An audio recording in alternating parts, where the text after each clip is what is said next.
Hello there, friends, and welcome to Strangers in the Night, your source for late night VR gaming talk. I am your host, Wes. With me, as always, my good friend Eric. What's up, fellas? What's up, Eric? And my good friend Roots. Roots, how you doing tonight, friend? I'm doing good, except for my character's in midair stuck in Zenith, and I don't know what to do, Wes. I'll go. You could have a cookie. If you can manage to get over to the lake, you could have a couple of drinks that are floating in midair over there for some reason. I maybe I could get those because you can't grab those things, right? But maybe I could because I'm literally stuck because I got glitched out and went to log back in the other night, and when I went to log back in, it said that it was that I was already logged in and that it would fix itself in a minute. And I was at the end of the night. I said, "Screw it, I'll go to bed." Went to log in yesterday, and it's still saying the same thing. And your sister said she was in with your family that same day, and she saw me stuck in the mountain the day after. So I guess I'm stuck in there, literally stuck. You're famous, yo. Yeah, They're gonna name that mountain after you. There's Ruuts' mountain. Yeah, it's Ruuts' mountain. So to hang out with her, I had to make a new character and start to level it up last 2 nights ago. It's kind of I don't know. Maybe you were trying to track down that wolf from Nostos that got stuck in the mountain, right? Yeah, I think so, man. That wolf from Nostos was weird, for sure. Yeah. But yeah, so I don't know. I'm hoping I can fix it. I kind of wanted to level a little bit more than level 12. I think I'm stuck at now. So I wish they would just go ahead and give us the stupid Cyber Ninja already, because I keep leveling up. I'm at 10 now. Ooh. And I know I'm going to start all over again as soon as that thing comes out. So hopefully they don't make us wait too long. No, what's funny is we had that big group of people, right? It was like, what, 8 or 10 people? Enough to where we couldn't even really group up. And everybody was like goofing off, messing around. And like people are, where's Wes? I laughed. I literally laughed. I said, he's questing, bro. Like he's actually doing shit. Like the whole time you were socializing, but you were like getting stuff done because you don't mess around. But people were just lollygagging, just chit chatting. I've come to realize that about this game, and we'll dive in a little bit deeper when we get to the PSVR discussion. But I've come to realize that about a third, I would say conservatively, of the time that I've spent in Zenith has either been spent waiting for people to join the game or saying, where is so-and-so? Let's find them. And like, I'm not trying to pick up sticks, bro. I get in games to play games. So yeah, every now and then all right, everybody's in my general area. So there's things I can do here. I'm going to go do them. Right. And you guys can find me on your map if you really want to know where I'm at. Yeah. Dude, it's like herding cats when you get that many people, because you're like, hey, there's a world event over here, and like, all right, where did this person go? Where did that person go? We need people over here to do this thing. Where is everybody? Yeah, it was chaos. And the odd thing about it is you can party up, and I always kind of talk about Zenith as this good replacement for Rec Room, because as many different things as you can do in Rec Room, if you want a quest, 4 people max, and when you can go in Zenith, you can play with as many people as you want, but you can't party up with as many people as you want.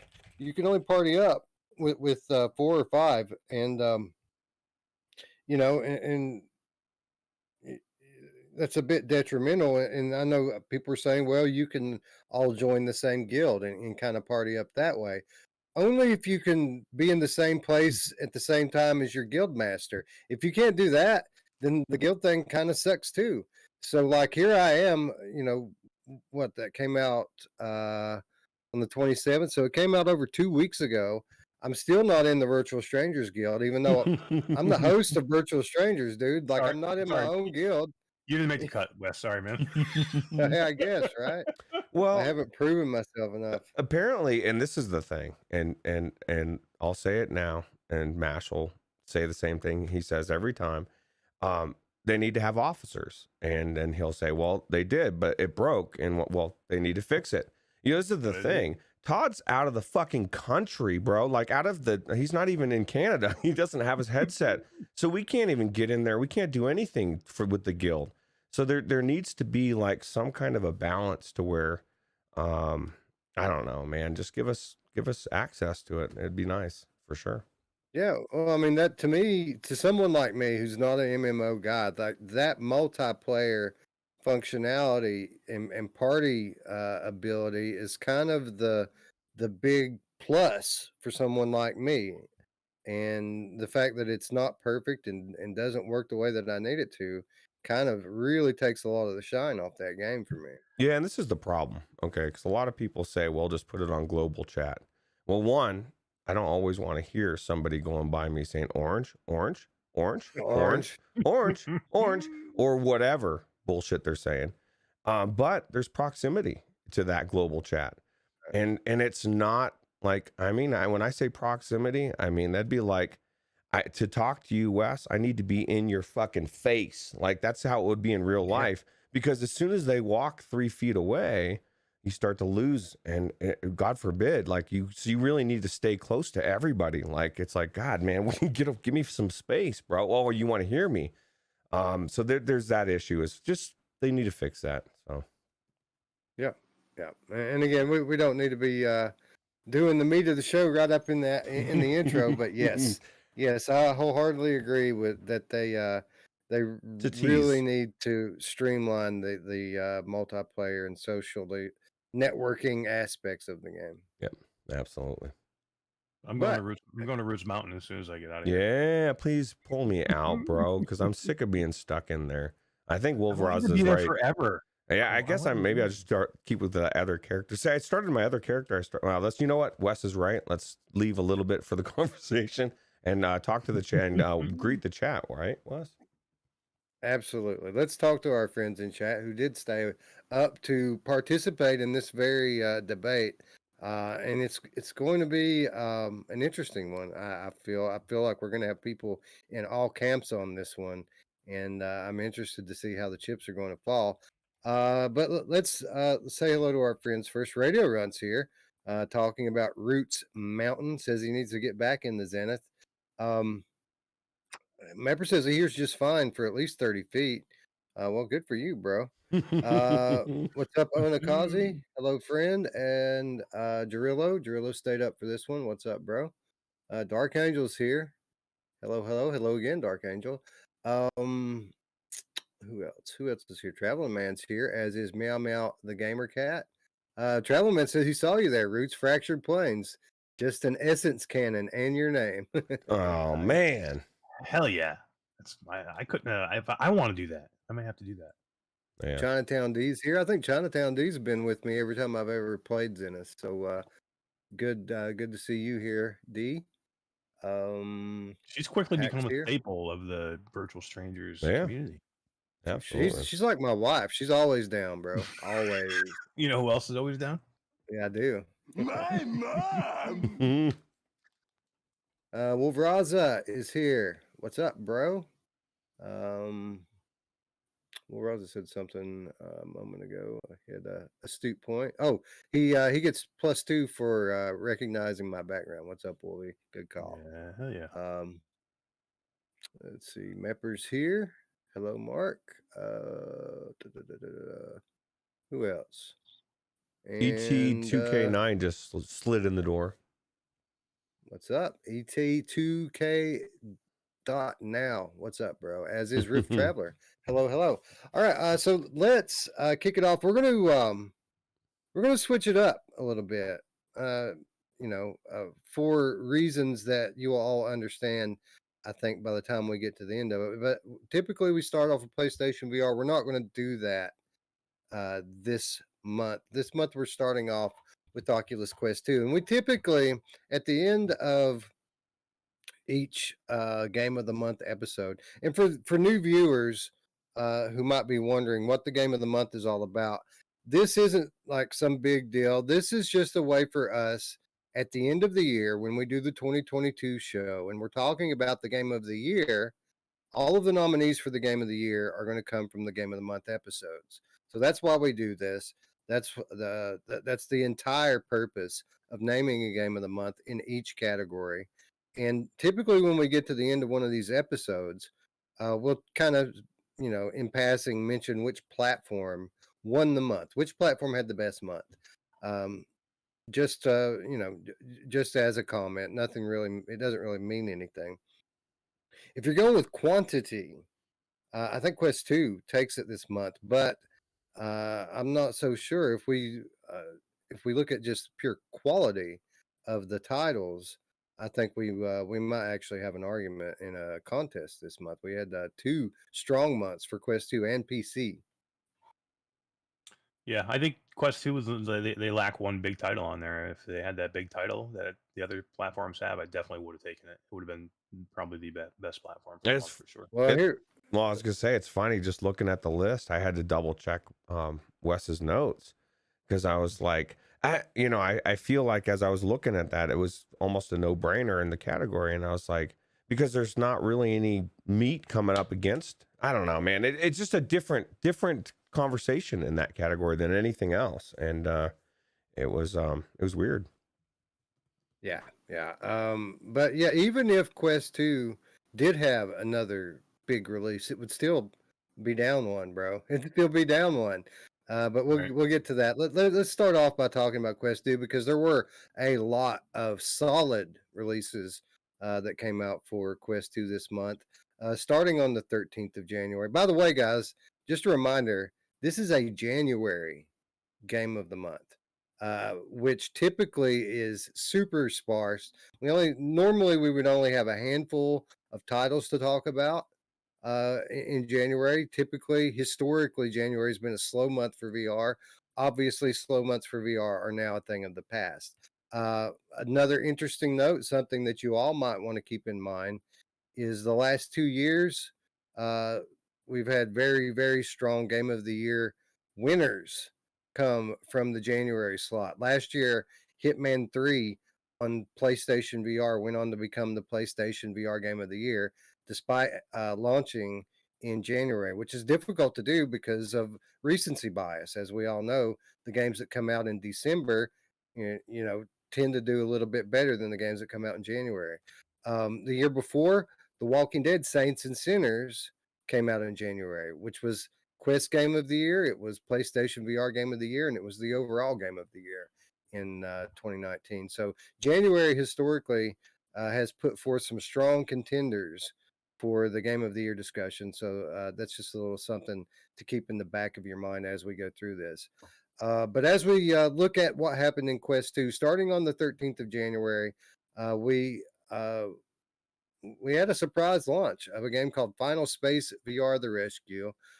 This is a fairly lighthearted, casual arcade shooter from Grab Games based on a Netflix IP, which subsequently I think is canceled already. That's weird that the game comes out after the series is canceled, but here we are.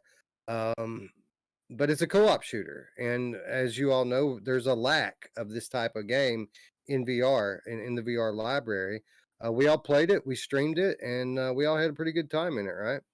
Yeah, I had a really good time in it. Was surprised. I actually was very negative before we even went in and was just like, I don't want to go on this. I went in there and I was like, wow, it's actually a lot more polished. It actually keeps reminding me I want to go in and check this show out a little bit just to get a concept maybe before we go back in and finish it. If we do go back and finish it, but I really enjoyed it. Yeah, I mean, show had 3 seasons, I think, and it canceled not too long ago, like maybe last year or something. so they probably started developing it in season 1, and then by the time they got the game finished, it's like, well, too late. But we got a good game here, might as well put it out, right? Yeah, Yeah, absolutely. I heard it was really, really good though. The series and the game is great, man. It's a great co-op, 4-player co-op. You just go in and have fun. It's a fun game. It's not deep. You know what I mean? You're not catching a lot. There's not a lot of stuff here, but what is here is fun. It's not deep. It's not long either. It's No. fairly. I mean, we streamed it from the beginning and made it to the last level before we stopped, and we didn't stream it for all that long. So a few hours and you're done with this one. Yeah. But again, it's fun with friends. It's easy to pick up, intuitive, and everything works reasonably well. There's some, the characters have personality, and yeah, it is what it looks like. It is what you think it is. A pretty solid way to start off 2022. ET2K9 says the show's on HBO Max. It's very entertaining. Oh, well, now you've got my attention because I have HBO Max. Oh, and there you go. we typically keep 1 to 2 streaming services subscribed to, and we rotate throughout the year. And right now, the one that we're on is HBO Max. So Oh, there you go. Hell yeah. there you go. Maybe we watched it. Maybe we all watch it together in Discord or big screen or something. Do you know? Yeah, big screen. Do you know with VPNs, like some of the better ones, you can actually get Netflix for free, which is cool. We're not even sponsored, and there's that nice little bit of information. Yeah. Renata joining us. Paying for an MMO game is the same thing as giving money to a hobo. They promise to sort themselves out, but they rarely do. That is a great metaphor. Thank you for that. That's perfect. Yeah. I like That it. is true. Wolby says, I haven't bought anything to try to catch up on all the games that I've bought and I barely touched. Man, I could do that for a year. Still want all these though, and will eventually, but Gambit is the only one that I can't pass up. Gambit's going to be awesome.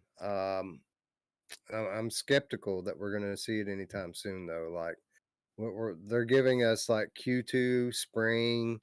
We heard May from GMW3 website, but no video is the biggest no clue to video. me. That's scary. Yeah. You know, when you get still shots and that's it, then you're a ways away. I think that was destined to be delayed, but maybe I'm wrong. Hopefully I'm wrong. Yeah. But, time will tell. Anyway, also coming on January 13th, and this one actually didn't make my original list of nominees because I didn't play it. Honestly, it went completely under my radar. I didn't even know it was out. But as I was researching what came out this month, I saw Garden of the Sea. And, this is one of those games that tasks you with raising a farm and taking care of your animals. It's a relaxation game. And typically we ignore these type of games because it's not my type of game. It's not Ruuts type of game. It's not Eric's. We don't play these. But then I looked over at the reviews, and it was reviewed by a lot of people.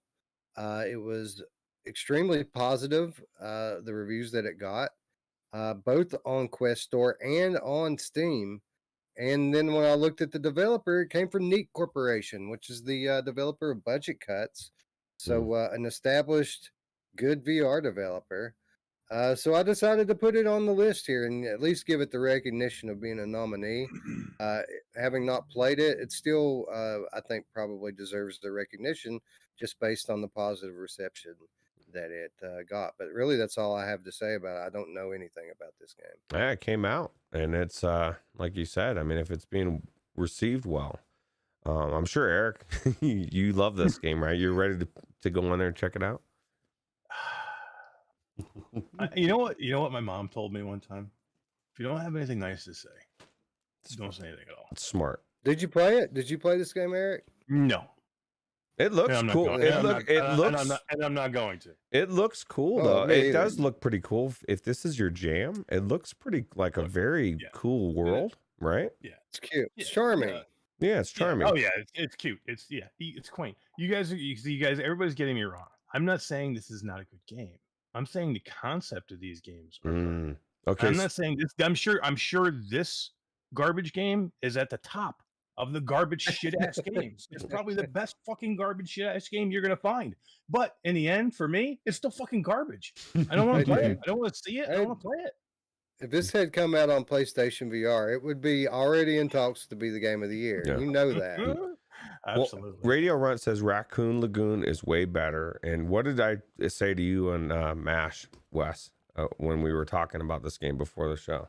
Exactly that. You said that if I want to play this, I'll go play Raccoon Lagoon, which is good. Yeah, I actually really liked Raccoon Lagoon. So I may actually maybe enjoy this. But I don't know.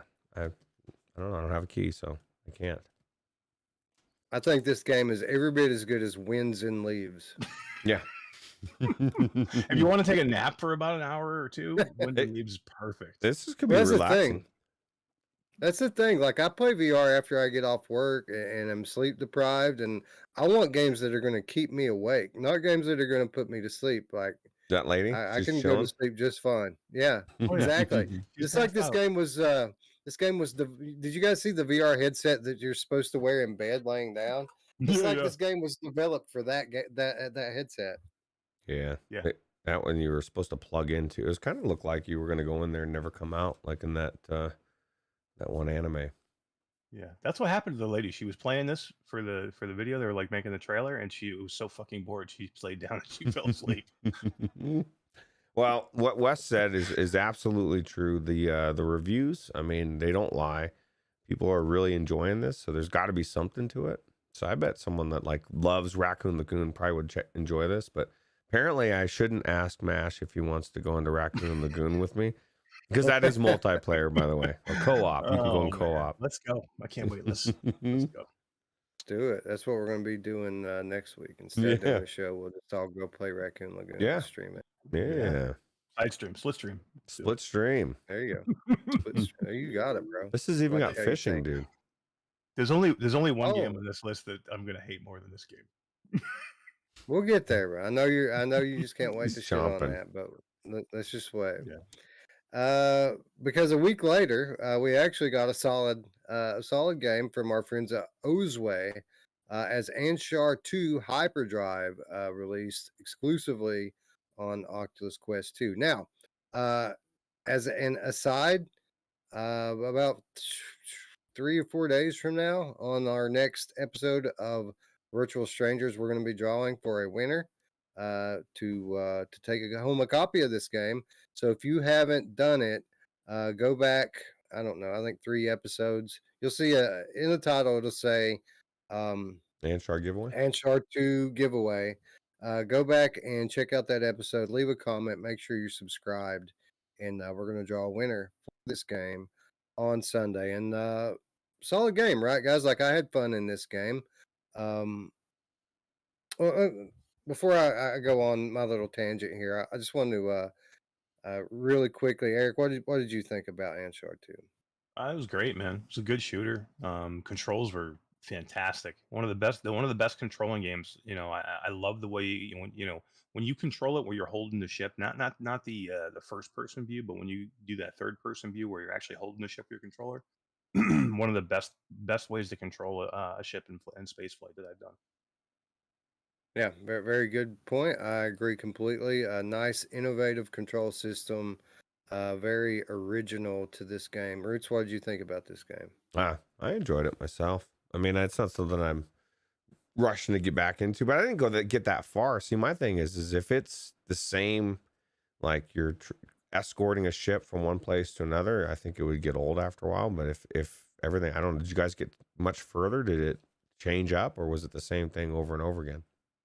I thought there was good variety in the missions on it. I mean, it's all pretty much the same, but not exactly. I think they changed it up enough to keep it fresh. Yeah, I mean, you went from space. You were in space missions. You had ground-based missions. You had missions where you're actually in canyons, or you were inside of like a big space station flying through. They did change it up quite a bit. I mean, the ships are pretty close to me. I mean, the ships were a little bit different, but most of them were pretty same. Yeah, it was more varied and nuanced than I thought that it would be going into it. I mean, there's only so much you can do with this genre, right? It was much more original than I expected. Yeah.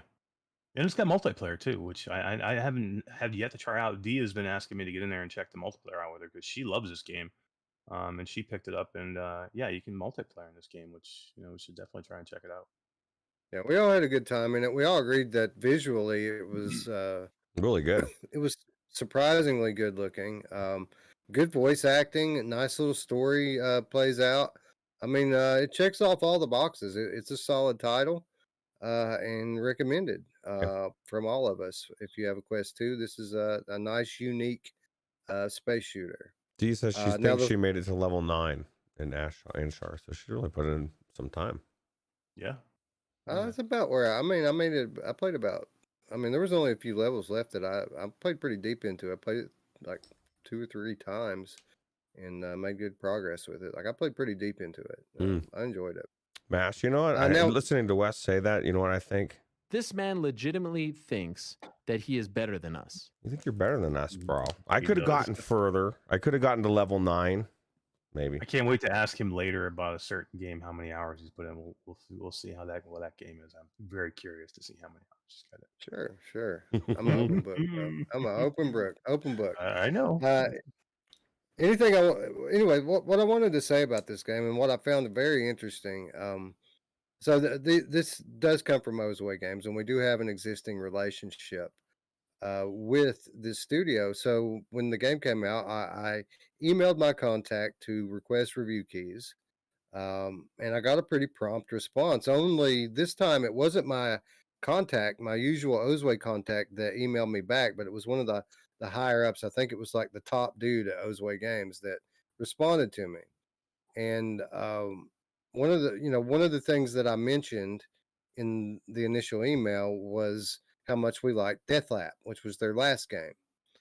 And his response to that was, yes, well, I hope this game does better than Deathlap did, because as you guys remember, Deathlap didn't review very well. Like a lot of people didn't like Deathlap. And the only reason I bring it up is, as much as I like this game, and I liked it pretty well, I still don't think this is as good a game as Deathlap was. I thought Deathlap was still, to this day, the best example of what it is, which is like a Twisted Metal type road rash battle racer. It's the best version of that we have in VR. It's very original, has great attitude. All the systems and weapons work well in it. It's super fast paced. The multiplayer works good in it. I thought Deathlap got a raw deal when it launched, and I'm still a little salty about it, to be quite honest. Wow. Hey, somebody said we switched places. Is that true? Maybe we did switch places, Wes. So Onakazi says, I mean, Stardew Valley sold 15 million copies. Story of the Sea, or this Garden of the Sea, is somewhat in that genre. So I mean, it is a popular genre, and it's not our genre, so we do have to take that into consideration as well. I mean, and I'm sure that as people start putting down their Nintendo Switches and picking up Oculus Quest, these games are going to start catching on a lot better. Yeah. Yeah, I mean, unfortunately, we're going to see way more of these before it's over, unfortunately. Yeah, and Radio Runt is absolutely right. He said, I like Deathlap. The issue with it was that they didn't add any more trap. And that's exactly right. And I think that had it reviewed better, I think that more people would have bought it. And I think if more people would have bought it, they would have supported it better. But as you know, most people didn't review Deathlap as well as we did. This is a game I still go into from time to time. Obviously, you've got to bring your friends with you, because it's dead. It's a dead multiplayer game. Yeah. But if you have a handful of friends and go in there, there's a good time to be had, I assure you. Yeah, they had a good framework there. They just didn't polish it off, and that's probably because they just didn't make any money on it. So they said, "Why go back to it and keep putting money into it?" But I thought they had a really good framework with it, and just wasn't enough. You needed more. Agree. But I think it's again, and I'll stand by this. I think Deathlap is a better game than Anshar 2, and I'll probably go back to Deathlap before I go back into Anshar. This one will sell pretty well. This is the thing. There's so many more people playing right now, so I think this will do better than that Deathlap. And I guess only time will tell, right? That's true. That's true. When at the time that Deathlap came out, I mean, they probably sold more Rift copies than they did Quest copies of it. So yeah, it was very, very early in the Quest 1 life cycle. So anyway, moving along. A week later, we got three games that entered into the Oculus Quest catalog. First of all, Avicii Invector came to us from Hello There Games, January 27th, 2022. I played Avicii Invector today, and it was nice. It was okay. It was let me say, visually, I was very impressed with it. It has really cool 3D effect, a lot of bloom, a lot of particle effects. The things that really stick out to me, all of those cheap check boxes they checked off. I really enjoyed how the game looked visually, and that for me, that was over half of the draw of the game was what it looks like when you're in there. As far as the gameplay goes, I mean, it's pretty standard fare for a rhythm game. I mean, and I don't mean VR rhythm game. This is a flat rhythm game. But press the buttons on the beat. Uh, Decent soundtrack, I would say. And, I would say above average on soundtrack when it comes to VR rhythm games. There were a couple of good tracks on it, which is more than I can say for like Beat Saber and stuff like that.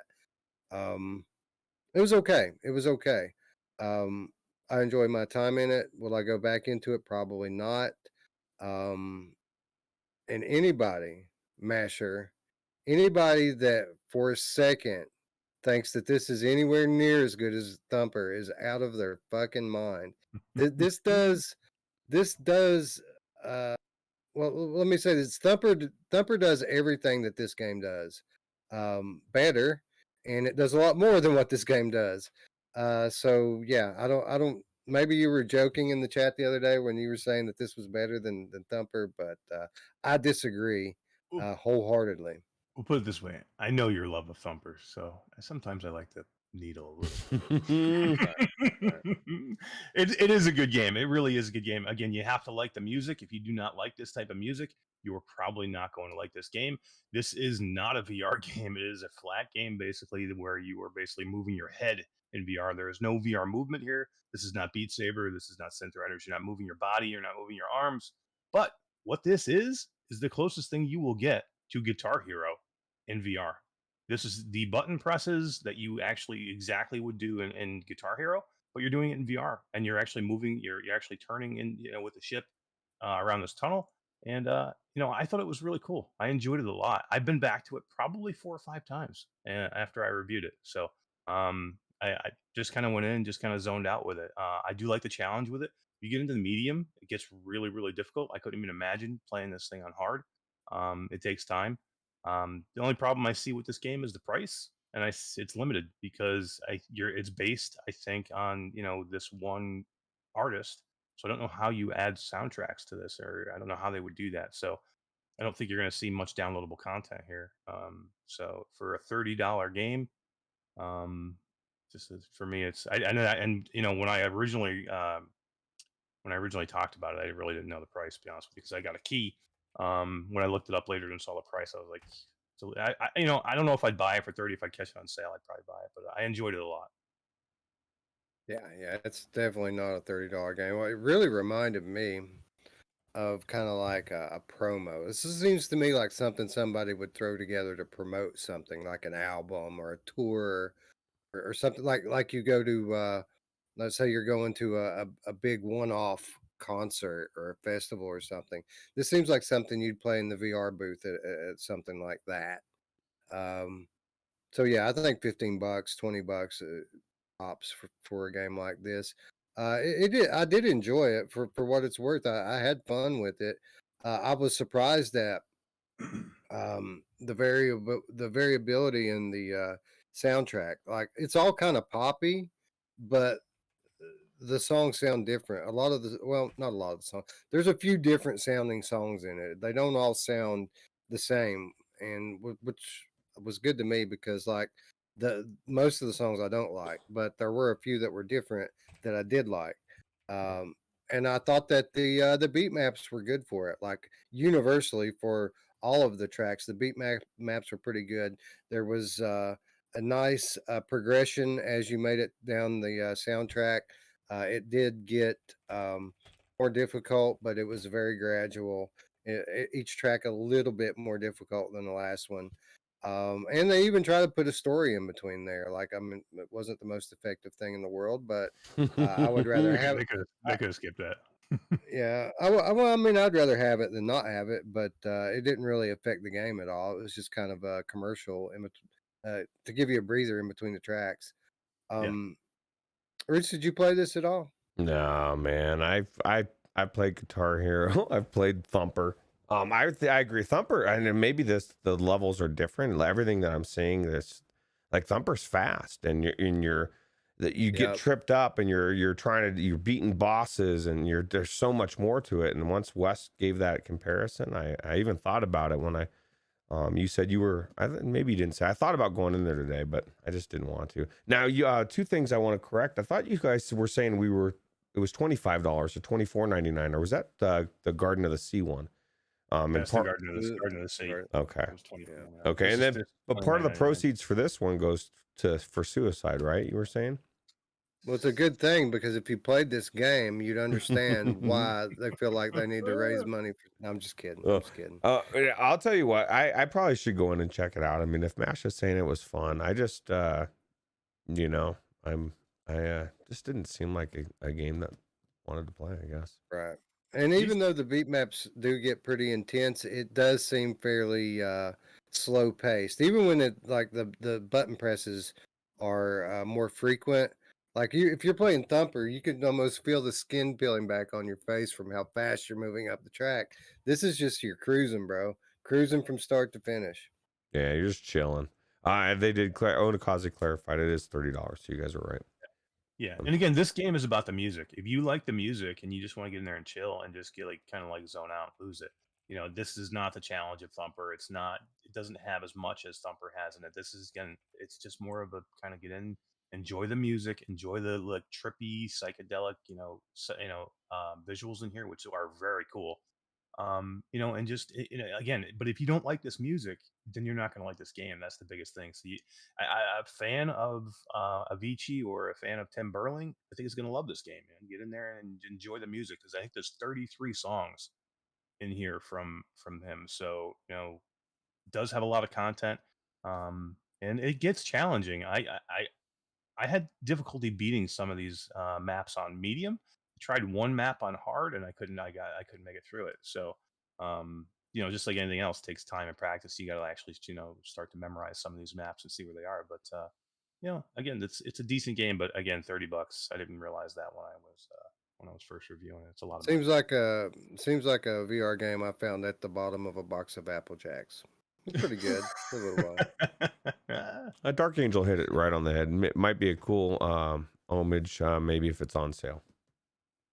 Yeah. Our friend Gamertag joining us, and typically I would say Gamertag's getting up early from across the pond, but our friend GT is stateside, friends, on vacation in New York. So thank you, GT, for carving out a few minutes for us. You're actually pretty close to our friend Eric here. He's on vacation, seeing the sights. He was at the Ghostbusters Firehouse today. Oh, no way, man. You should have come here. Yeah. You could have come out and hung out with us. You could come on the air like you're right next to me. Yeah, you guys. Yeah, all of a sudden, what if GT came in? Hey. Well, oh, my God. That'd be cool, man. That's just what GT needs to do on this vacation is fly to America so he can play more VR. That's true. Who doesn't want to do that? I would do that. Yeah. What's up, guy, son? Hello. Decepticons here. What's up, bro? Don Nuts. I am the god of Hellfire, and I came to. Oh, hey, hey. What's up, Stacy? Thanks for stopping by. Avicii and Vector. It's decent. It's not worth the price, and it's not the game of the month. Let's be honest. No. Because it was up against such strong contenders as Lost Recipes, which came out on the same day.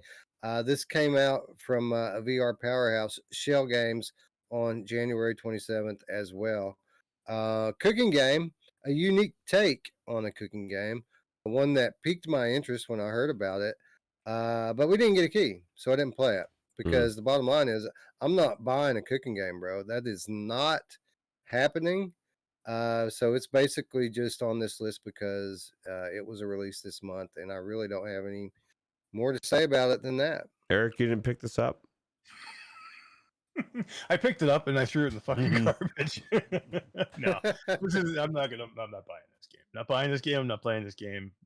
I hate this game. I would probably hate this game more than I would hate the Garden of the Seas. I think you would. I think Forbidden Garden. Or I think you would enjoy Garden of the Seas, Eric. I think with all your anger, I think you need to chill in the Garden of the Seas, bro. It's peaceful. These are the games that I'm constantly having to defend, mobile gaming, mobile VR gaming with the Quest 2. And these are the games that give people like Gerillo and Scion and anybody else who says that Quest Gaming is the worst place and the worst platform to ever have, this is what's the stuff that gives them ammunition. Where I have to basically go, yeah, I got to kind of be quiet on this one because you know what? I don't know. Again, there's probably a lot of people that want to play this. I'm sure it's great. I'm not playing this. I don't want to play this. This would put me to freaking sleep, man. I'd be snoring in this game. You should let your daughter You play assume. it. assume. Onakazi says it's job simulator, but it teaches you something. Oh, thank God. That's what I need. I need more You're not teaching you're and not learning. teaching. Well, you got medieval cuisine, bro. Well, that's what I'm saying. Like, I'm not into cooking games, right? It's not my thing. I've had some moderate fun in some of the earlier cooking games. What I appreciate about this game, and this is in all honesty, is that it is something different. This isn't just your go make tacos, go make hamburgers, go make chicken cooking game. There is a twist here. This is historical cooking in historically accurate kitchens. And I'm a kind of a history guy. So like that kind of appeals to me. Am I going to buy it? No. Am I moderately interested? If it were in my catalog, would I try it out? Yeah, sure I would. And again, we can't forget this is Shell Games. They That's typically true. make solid titles for VR. Yeah. I really can't speak any more on it than that because I haven't played it. It says Well, thank God they're making this instead of Until You Fall too. I'm thank Oh, God they're yeah, spending all their right? friggin' time making fucking forbidden recipes or lost Hey. recipes instead of making something that people would actually want to freaking play. Listen, man, the neon mode is coming to Oh. Until You Fall. It's Oh. not like we have to choose, bro. that's true. So- Family fun for the 13-year-olds. Got to have something safe for the kiddos, right? Or kidlets. There you go. Is what Dark Angel said, and I agree. And this is the thing, Onakazi says basically. I mean, I enjoyed Job Simulator. You know what I mean? So if it's like Job Simulator, then maybe there is an appeal to it. But the bottom line is, like Wes said, we didn't get access to it, and we just shelled out a bunch of money for a bunch of different games we didn't get access to, and this is not going to be one of them. Nope, not happening. If it even had remotely a chance of being the game of the month, then maybe, but it's a cooking game, guys. At the end of the day, it could be the coolest cooking game in the world, but it's still just a cooking game. It's not even a fun cooking game. Drillo It's a boring cooking game. Drillo says you don't know, you haven't played it. Drillo says can't wait to cook on the Quest 2. Eat it, PCVR. There you go. There you go. And for what it's worth, our friend GT here has left a few comments on it saying that he played it. There's a video out on it tomorrow, and he liked it, and his wife liked it, although she's not an avid VR gamer. She doesn't play a lot of VR. So, Well, that There you even go. means more, right? If she liked it. yeah, well, I'm sure I could find people that like if I'll let my Chris, my son, play this, he'd probably love it. He loves cooking games. So there you go. Yeah. Nope. Anyway, let's get to what I think is probably going to be the obvious winner this month. Zenith, The Last City, from Ramen VR, which came out on that same day, January 27th. We talked about it a lot at the top of the show. We're going to talk about it a lot as we continue on through the show. But I think to date, in my opinion, this is probably the best way to play VR with a large group of friends. Yeah, absolutely. And before we get completely moved away from that last thing, Dark Angel says, Eric, but I'm not bitter masher. Haha, you're killing me. I agree, I'm Wes. not bitter. I agree, Wes. This is the best example of a game that I've been able to hang out with all sorts of people. You really like, especially for people. I mean, like for me, like if you want to spend time with somebody out of state and you want to actually be in the same room with them, you can't. This is the best thing you're going to get. It's better than any phone call I've ever had. It's better than any video call I've ever had. It's just really cool. And then on top of it, you got game. Like you got game to play. So it's cool. Yeah, and you know me, I love exploration. A huge world, especially for a standalone VR game. I mean, just an absolutely massive world to explore. And while, if you hold it under a microscope on the ground level, it does lack a little bit of detail. Once you kind of zoom out and you climb to the top of the mountain and look out over the landscape, a beautiful, beautiful map that they've built here. And a big plus just in the fact that it is a game that you can climb every mountain, you can climb everything that you can put your hands on, which means that there are things to explore everywhere. And there's reason to look everywhere because you'll find Amara's tears hidden in every little nook and cranny. There are chests everywhere. And I mean, we haven't even seen the half of it yet. Like we're talking about how big the map is. None of us, even the ones that have spent time in this every day, have even seen the whole thing yet. And with the exception of when you go into your menu and you click on the map and you see this whole big thing that takes up your whole field of view, that's the map, guys. That's all the area we've got to play in. What? Maybe I've seen 5 to 10% of it so far. It's absolutely massive, and I think that's probably the biggest positive for me. That's funny you say. Oh, go ahead, Eric. But I was just going to say the biggest thing that jazzes me up about this game, and again, I absolutely love this game. I've put a ton of time into it already. I continue to go back to it, and I will continue to go back to it. It's just the excitement that gets me, that gets me jazzed up about this. I mean, everybody really is talking about this game. People that are in virtual reality want to be in this game. They want MMOs, and everybody wants to play it. And there's a ton of people in there, man. There's a lot of people playing it. There's a lot of people enjoying it. There's people streaming it. There's people streaming that don't stream VR that are streaming this game. They're doing Twitch drops all over the place. People are excited to do this stuff. And when we get this stuff in VR, it's not very often that we get this many people across how many platforms that are excited to get into a game. And that's where this game shines for me. Again, I love every other part of it. We've already talked, and glowed about everything about this game, all the other stuff. But that for me is really where this takes the cake. There's no other game that we're going to talk about for this month that came out in January that has had the impact that this game. I'm not saying this is game of the month. I'm just telling you there's no other game that has had the impact on virtual reality that this game has had. Yeah.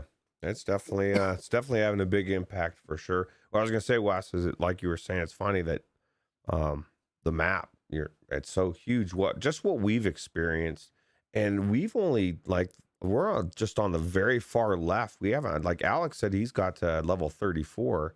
I'd be curious to see. He's probably been all over the place. The most recent place I've made it to before I started helping people level up and then got stuck in the mountain. We got into that, that wooded area or whatever, Wes, where you said you got to, I guess the last questing place, or maybe you didn't see it. It was just it was so cool and beautiful, right? I was like, oh my God, I can't believe how good this looks. And so I'm excited to see more and not be and stuck. they're getting creative with the way they're putting the maps together with the updrafts so that you can kind of fly around a little bit differently than you would out in the plains. Really quickly, I do want to recognize our friend Alex here. I'm not sure that he was still around during the headlines segment the other day. We did a headline on your guys' affiliation with Upload, and I just want to take the opportunity while I know you're here again to say congratulations. You guys are killing it over there, you and Skiva. Congrats on that, and best of luck going forward to you. What's up, Salvador? Joining. Hello. And Don Nuts asks, is there an unarmed skill tree? There is not actually. In the character classes are actually a little limited right now, but I think it's important for us to point out that this technically is an early access game, and normally we don't put early access games in the game of the month conversation. But with the fact that this is out on all platforms, I don't think this is your typical early access game. I think that this is early access the same way that like After the Fall is early access. Like it's not what it's going to be yet, but this is a finished game for all intents and purposes. Yeah. Absolutely. Yeah, they could do nothing. They could do nothing else to this game. They could just leave it the way it is, not add any content, and it's still worth every penny that you're going to pay for it. Yeah, because even if you're like I mean, because this is my thing. I'm interested in the end game, right? I want to, but I mean, that's so many hours down the road. Even if there's not, which I'm sure there's not as much as I would like. What's there now is, I mean, I've already played enough to make it worth $30, and I Yeah, mean, that's hell yeah. that's the first thing that my mind went to last week when we had AJ on from Without Parole, and he was talking about this game. We were talking about where it was all leading up to, and he said he had something like 60 or 80 hours into the game already, and that he was excited about the fact that he could change his subclass and just keep grinding. And to me, that was kind of like not what we want to hear, right? We don't want to hear that we can grind for 80 hours just to change a setting and then grind some more. It needs to have, an end game, right? Something that you're building up to, a reason why you need to level up, right? right, yeah, especially once you get. I mean, I want raids, man. I want like a 10-man raid where you have 10 people going through and they all are doing their parts. That would be ideal. I mean, I used to play 40-man raids. That was crazy. Yeah. This will go to show you right here. Mepper just said, I have already spent more time in Zenith than any other VR game. That's a big statement there. I've spent a lot more time in Zenith than I typically do in these games. But with that said, there are other games that we're going to talk about a little bit later that I've spent just as much time in this week.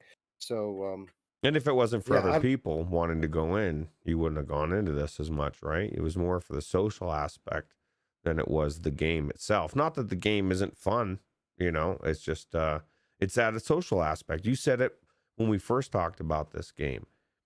You level, and I had the same experience. We both leveled, but our first experience was by ourselves. It was okay.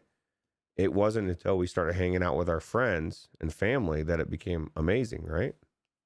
yeah, that's the bottom line here. This game, a lot like After the Fall in that aspect, it's really it's as good as the people you're in there with, and when you go in by yourself and try to play alone, it really starts to you start to see the cracks in it. It seems a little bit shallow, even though it's this huge world with hundreds of quests and all these different things that you can level up. Um, I wanted to kind of avoid getting into the negative stuff until we got into the next category. So before we start diving in on some of the shortcomings of the game, do we all agree that this was the Oculus Quest 2 game of the month? Hell yeah. I do. By far. Absolutely. Right? It was what I was saying, in this category.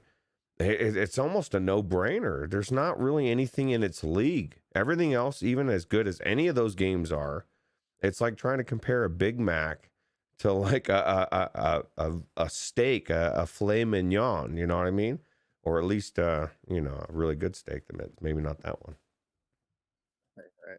Yeah. So yeah, exactly. This game has meat, while all the other Quest 2 releases, while they're solid and fun and good at what they do, they're all kind of mobile games, right? Where this one is a little more than that. So this one is a marvel. I've said this several times. I don't understand. I guess like there's 100 people roaming around there, everything. It's open world. And I keep going back to Windland Stew. I was told it couldn't work and there was 4 people. You know what I mean? Like, I don't know what kind of magic they did to get this thing to go work as well as it does on the Quest, but to me, it's amazing. Now, Donut says After the Fall is fun, but I really want to be able to punch them whores. Yeah. That was actually in some of the beta versions of the game. There was melee in it. They thought that it interfered with the flow of the gunplay, so they removed it right before launch. I would fully expect that is going to come back to the game at some point. It is a seasonal game.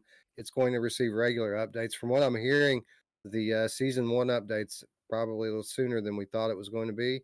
I would expect that we're going to see that very, very soon. But I don't know if that will have melee in it. I'd say it'll probably be a little bit further down the line before we see melee added back in. Yeah. Anyway, Gambit. Maybe we'll see it in Gambit. There you go. Anyway, Zenith, the clear winner of the Oculus Quest 2 game of the month by a long margin. But then we move on to PlayStation VR, and the conversation gets a little bit more interesting when we get into PlayStation VR because Dragon Ride VR. Well, just kidding. Dragon Ride VR. Dragon Ride VR did come out this month, but I did not include it on this list because, in my opinion, this is it's two games. There are two games to talk about when you're talking about PlayStation VR game of the month. One is Zenith, which we've been talking about, and the other is,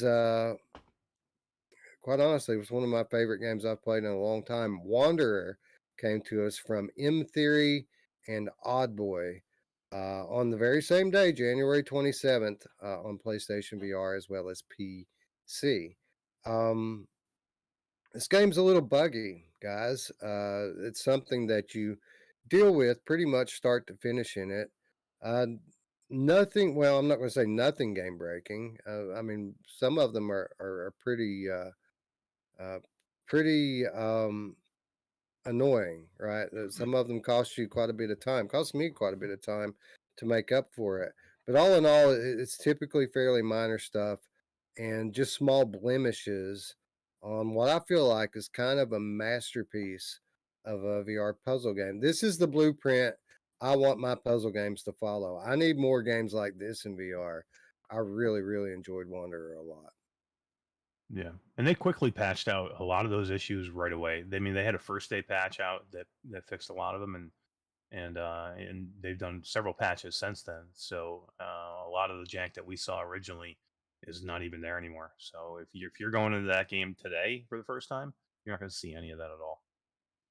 Yeah, Ruuts. If Ruuts goes in there today for the first time, he gets in the apartment, no problem. He doesn't get stuck on that skiff.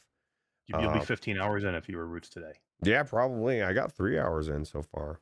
I need to get back to it, but this is Wes. I mean, this is. You want an adventure game? This is it. You want one of the best puzzle games you've ever played? This is it.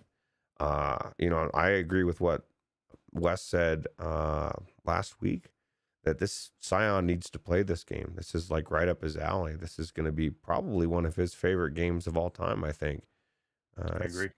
Super cool. Yeah. It's very, very high production value as far as the looks and sound of it goes. It tells an awesome story with great voice acting. The scripts are wonderful. Even it's a play on history. It's a historical tale that didn't happen, right? The figures in the story are all real historical figures. Even and some of you will come to realize it, even though it's super obvious from the very beginning, you might not realize that the watch even is based on a true figure from American history. So and that gets revealed later on in the story, and it becomes like unavoidably obvious. Samuel. But yeah, Samuel. It's based on a historical Samuel. I will say that. Yeah. I don't give any more away. Yeah. But yeah, I just love this game, dude. It hooked me from the very beginning.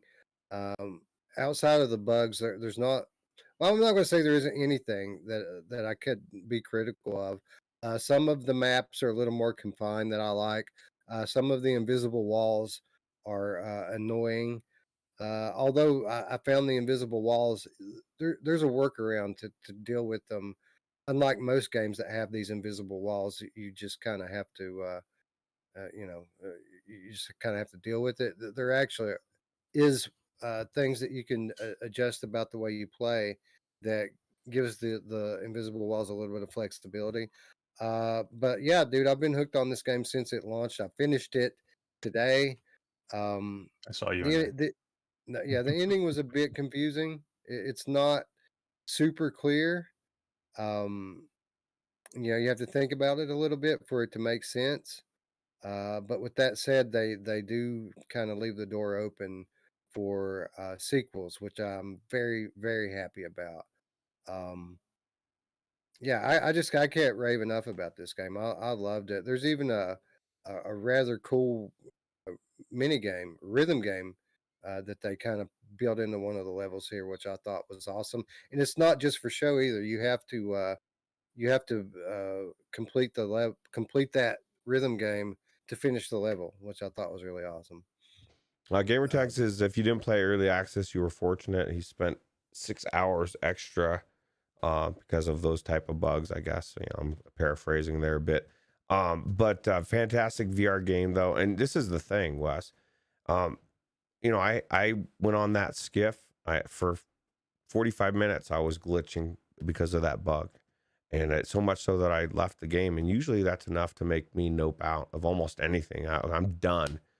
But the game was so compelling up to that point, I had to go back in.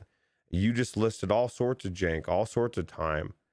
You didn't have to finish this game, but you made yourself go through whatever jank that you went through because the game was so good. Gamertag said the same thing. To me, that tells you that's how good this game is. Rift Traveler was asking in the chat, should he pick it up? I said absolutely. This is a game that's worth every penny. I believe it's what, $30, right? It's a $30 game all day, and this is why I laughed when you guys told me that Vinci or whatever Avicii was $30. I'm like, fuck, man, Wanderer, dude, that's like one of the best games I've played in a long time, and that's $30, and you're going to be the same price. There's no way. There's no way. Well, truth be told, this is a $40 game. Oh well, shit. Well, this is worth $40 even. Okay, well. well, I mean, no, it's a $30 game. It costs $30, Oh, but it should have cost $40. Like, there's enough gameplay here. The quality's high enough. I've seen a lot shittier games for $40 than this. I played. It took me somewhere between 15 and 20 hours to finish this game. Now, a lot of that, obviously, or some of it, was replaying levels and like I found all of the collectible items so that I could resurface the water. Like, I completely played through every aspect of everything you can do in the game. But it wasn't all sunshine and roses. There were bugs. I think that the apartment, I think a lot of the BS and jank could have been avoided if they had a solid inventory system in the apartment where you can put things and they're there. That's part of your save.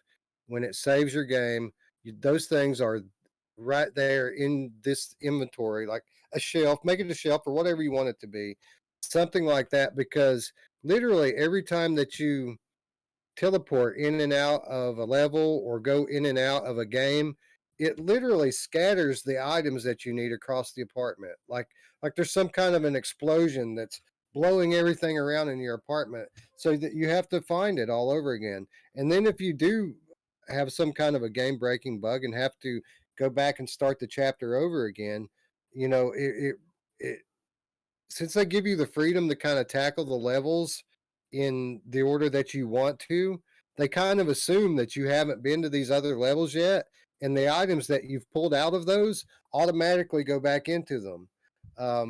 So I mean, there's some pretty obvious design flaws here that would have been very easy for them to avoid. But as GT said in the chat, these are first time VR devs, so it really isn't that surprising that they made these kind of simple mistakes. But again, So you know, minor. So yeah, minor. it's minor stuff in the big picture. So Yeah. Onakazi is saying it is $40. I just checked on Steam and it's $40 in Okay, well, there you go. There you go. Well, my bad. It is a $40 game. There you go. It's worth $40. I'm glad it's $40 game. Yeah, it's worth $40. I'd pay 50. I'd pay 50 for this game. I'll pay 60. You think you're better than me? Pay 150. 70. You think you're better than me? and what's really great about this game, I'm not a big puzzle fan game. If I get frustrated with puzzles at all, especially in a VR headset, I'm like out. I'm noping out, man, because I don't want to be in there. But this is a challenging game. I mean, enough, but it can help you a little bit if you choose to take the help, which I do like. I do like that you have options. Push the button, mash. Push it. Push the button. You push the button. Sometimes you push it when you don't want to push it, but but but it's challenging enough to where it will keep you guessing, but you want to keep going to find it, so it's not frustrating to where you just have no idea what's going on. There were a few things like I came up against a frog I had to do. It took me forever to figure the frog thing out, man. I gotta tell you. I won't go any farther Tried than to that. give you a 'Cause hint. I know you I told tried to me. give you a hint. You told me, Yeah. but it took me forever. I mean, and so I'm a little bit farther behind, I quite a bit I farther behind as I well. have a frog and I don't know what to do. I haven't even came out. I've Mhm. got it, and then I'm like, what do I Just do with remember you this? have it. Eh, Remember you have Just it and what remember it you have does. it.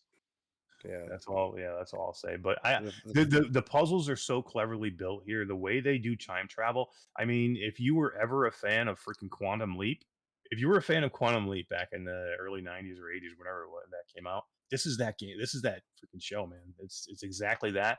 And the way they do these puzzles, and you're jumping from body to body throughout time, it's just so well done, man. Pulling stuff back. You're right, Wes. The freaking apartment is a mess in my world because I get shit everywhere. yeah, I try to keep it organized, man. It's just friggin' impossible to the point where, like, things you need go missing, and you start to wonder, like, is it gone forever? And that kind of leads me to another thing. Like, I did finish this game, but it's not a clean W for me. You know, I don't like hints, but I did get 2 clues for this one from Dark Angel. Um, because I was afraid. I was afraid that something that I needed had been glitched out of the game for me. mm, And I'll take you guys on a little bit of a story here. Um, there's a part in the game where you need a tool to get into something. And I tried the drill and it didn't work. I tried the wire cutters and it didn't work. And you could see Phillips had screws in it. So I thought, well, maybe I need that screwdriver. Mm. Problem is I had glitched the screwdriver literally out of the game. It was gone forever. Ooh. And the way I did that was just by dicking around. Like, I noticed during one of my play sessions that the boundary collision system had failed. Typically, if you stick your face in a wall or a door, it'll all go orange so that you can't see through it. I noticed that was not working one time, and when I would walk into a wall, it would let me walk through the wall, and then kind of push me back into the room after about a second or something. Um, so there's a Nazi level where you're in this Nazi stronghold, and you can hear like the Nazi general having a conversation with one of the scientists on the other side of the door. You're meant to hear it. You're not ever meant to go in that room. But I thought, since it's letting me walk through the walls, well, I'll walk through there and just see if they're actually in there. And I went and I walked through the wall, and one of them was there and the other one wasn't. I had the screwdriver in my inventory at this time. So I thought, you know what? I wonder, since I'm visibly walking through the wall, am I really walking through the wall? I wonder if I can take a gun through the wall and shoot and kill that guy. So I did it. I walked through the wall, I shot him, and it killed him. But when it killed him, as it typically happens when you kill characters in the levels that you're not supposed to, you fail. The screen turns black and white, and it throws you back into the apartment. When it threw me back into the apartment, the things that I had in my inventory were gone. mm. And when I went back into the level to pick them back up, they weren't in the level anymore either. They were just gone forever. So when I thought I needed that screwdriver, like it was gone. I didn't have it anymore. So now I'm faced with the decision, do I go back and restart the chapter over again? And we already talked about what a mess that can be, restarting the chapter. And as it just so happens that if I had to restart this chapter, I would have had to replay that water level that we talked about last time we were on the air, that had like the 4 different rooms of interconnecting puzzles in every room. Like probably the hardest level in the whole game. I would have had to replay it. I didn't want to do that. So I remember Dark Angel telling me that she was ahead of me. So I thought I would just call her and ask if I need that screwdriver. Does the screwdriver the key to solving this puzzle? And it turns out it wasn't. It wasn't the screwdriver. But in that conversation, she gave me the clue on the next thing that I needed to do. And also, uh, ended up sending me a message like 5 minutes later telling me the thing that I did need, not the screwdriver, but this other thing that I should have thought of. But I did get 2 clues. It wasn't a completely clean W for me. And for the record, she wasn't ahead of me. She was wrong about that. I was ahead of her, but she had done some other things that I hadn't done as she was going out of order, differently than the order I went through. How dare you cheat your way through this game, bro? How dare you put all this time in and make me feel bad for not doing it, and you cheated to get through it? How dare you? Yeah, I did. I'm a cheater. I can't help it. At least I'm honest about it, right? Yeah, I'm not right. sitting up here trying to take the clean W.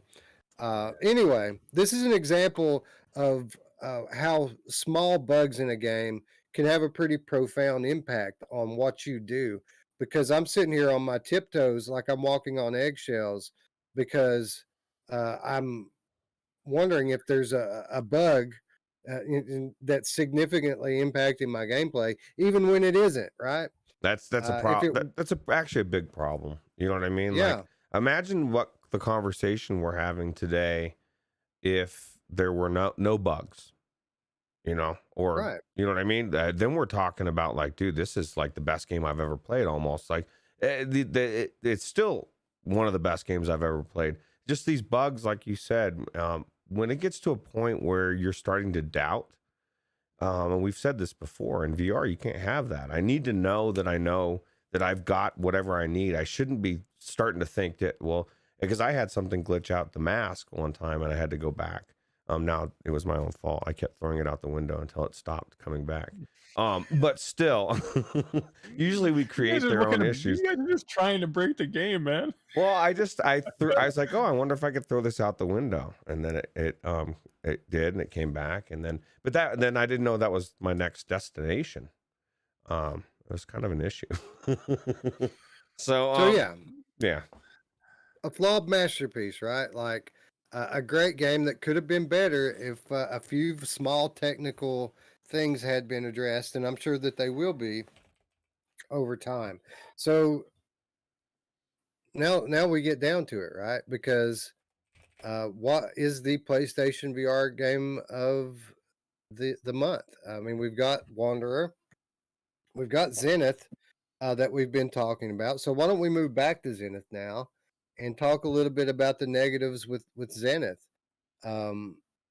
And really, for me, there's one big negative that really kind of overshadows my experience thus far in the game, and it could change as we go along. But once you peel back how cool it is to be in there with loved ones and friends, when you look at the missions, the quests, what you're actually doing in the game, it's so, or at least up until now, has been so repetitive.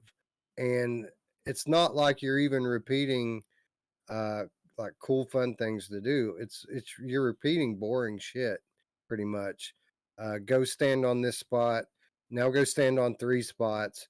Okay, go kill the crystals which are stuck in the ground and can't attack you back. Go kill some crystals now and come back here. Yeah, I've found up until the point that I'm at, and obviously I'm not super deep into it, but I mean I've spent 10 to 15 hours in this game now. Like I've got a good idea what's happening, and outside of just the generic exploration of a beautiful map, like the quests pretty much suck in this game, in my opinion. I think Maybe I'm wrong. well, and this is the thing. I was thinking, I was telling you guys about that one quest that was funny, but overall, I was thinking about World of Warcraft or any MMO that I've played. Most of the quests are kind of boring, and they're exactly and similar to this. They're fetch quests. They're go kill this, go kill that. And it is kind of a problem. They need to add more. There's no story in most of this anyway. But I mean, that's not even my biggest problem. My biggest problem is the glitches, but yeah, well, yeah, obviously you're glitched into a mountain, so that would be a big problem for you. But as far as like the questing goes, like the go kill this quest are the best ones, but they're still not very good because, quite honestly, the action's boring and it's like a button mash fest. I mean, you get cool new varieties of spells and things that you can use, but I mean, you don't really have to. The only thing that makes you have to even use your spells is the fact that everything has a cool off period, and no one thing is powerful enough to kill an enemy. And yeah, the enemies get more difficult as you go into the harder levels, but I mean, your weapons and your abilities also are leveling up at the same rate. So I mean, they're really not all that much more difficult as long as you don't go into the next level until it's your time to go into the next level. Um, I find the quest boring. I find that the combat's kind of bland and a button mash fest. And again, this game, it's it's a big, beautiful map to explore, and I love spending time with cool people. But this game is far from perfect, in my opinion. That's far from finished. And when it is finished, or at least their vision, it'll be so much better than it is. It's an amazing game. And I guess part of what the whole combat thing is, you're going to come across enemies that are going to be harder to beat, and you're going to have to use those different abilities to be able to beat them as you scale up. But then you're also leveling your gear to offset as that as well. So there's a lot of more things to it than what you're saying, at least when you get further in. But at the end of the day, when you do get further in, what do you do? Like, I mean, I know there's some in-game content, but it's not. I feel like it's way better than an early access game in some respects, but at the end of the day, it's early access. It's missing a lot of key components that that would put it as game of the year, right? Whereas Wanderer is finished in its form, and it's a complete full game. It has its bugs, but it's fully finished. This one, I think if in the Quest version, if it was, or category, if it wasn't going up against what it was going up against, it probably wouldn't have won in that one for me because of the same reasons. It's just not finished yet. Well, here's the thing, and typically when we get into these close battles for who should be game of the month and who shouldn't, we always ask this question of which game are we more likely to be playing a year from now? Well, I mean, I can tell you right now that probably in the next 2 or 3 days, I'm going to uninstall Wanderer and I probably won't play it again until it's been so long that I just want to, take a trip down memory lane. Whereas Zenith, I'll absolutely be playing this at the end of the year. With that said, and maybe just I'm not an MMO type of guy, because on one hand, I want to give them credit for having all these different avenues to upgrade. You can upgrade every piece of clothing and armor that you wear. You can upgrade your weapons. You can upgrade all of your magical abilities. But at the end of the day, I'm not the type of guy that likes standing in front of a menu all day, clicking and leveling and leveling and clicking. And most of the stuff I still don't even understand how it all works completely. Like I'm still kind of guessing my way through it. Right, but that's the issue though, Wes. We're so early into this game. I mean, I'm level 15, you're level 11, Roots is level 12 or whatever. I mean, we have seen a quarter of what this game has to offer. We haven't gotten Right. into any of the depth of any of the godstones yet. We haven't gotten into any of the depth of the legendary gear or the other stuff we get. So, I mean, we're talking about quests that we've done in the first 10 hours of the game. Who knows what they're going to come up with? I know the areas get huge coming up. I know that the quests definitely get better. They get harder. The enemies get crazy. There are enemies in here that you cannot kill on your own. You have to go in and kill them with people, with other people. So yeah, and they get varied. So again, I'm not advocating for this game over the other game yet. I'm just pointing these things out that we It's a don't, good point. like, you have finished Wanderer. You are done with it. You have barely scratched the surface in Zenith, and so have I, and so have Roots. Right. So And that's a good point because I've spent roughly the same amount of time in both of these games. Maybe I've spent a little bit more time in Wanderer, but we're in the same ballpark of time spent in both. And one game's finished, and one game I really haven't even started. So I mean that really says a lot about the size and scope of Zenith, just how big of a game that it actually is. And again, that's a great point. Typically, when we're talking about PlayStation VR and we have these types of head-to-head discussions, a closely contested battle, we like to look at our friends at Without Parole and what are their opinions on it. So last week they had their big top 25 debate about where they have this quarterly where they rank the top 25 PlayStation VR titles. For what it's worth, AJ had Wanderer over Zenith. Even though he's put all these hours, you know, there's a guy who didn't just play it for 15 hours. He played it for 80 to 100 hours. He put Wanderer over Zenith. With that said, Brian Paul had Zenith as his number two PlayStation VR game. And this is all time PSVR games. Zenith number 2. Yeah, he wanted to make just he wanted to give the game an award for the for early or not even out. It was beta, For right? the alpha, yeah, Yeah, or for the beta, yeah. Which is mind blowing to me because some of the things that he said about the Quest library, the fact that he would have this as a number 2 on his PlayStation VR library doesn't really add up to me. But that's not really the point here. The point is that it's 1-to-1 with them. Like Brian says Zenith, AJ says Wanderer, so it's really that's a draw. You know what I mean? Coming from those guys. So really, it's up to us. It's up to what we three think. It's up to what the community, the community thinks. And I'm going to go ahead and put a poll out there while you guys tell me what you think should be the PlayStation VR game of the month and why. Eric, you first. I went back and forth on this one a lot, man, and even just right before the show, I was undecided, and I was just advocating for Zenith big time, but that was just more of to put up and play a devil's advocate and just to put some fight up for it. But in the end, I think AJ put it perfectly last week that Wanderer is a masterpiece of a game. It is a slightly flawed masterpiece, as he said, but it is a masterpiece, and it's one of the best games I've ever played.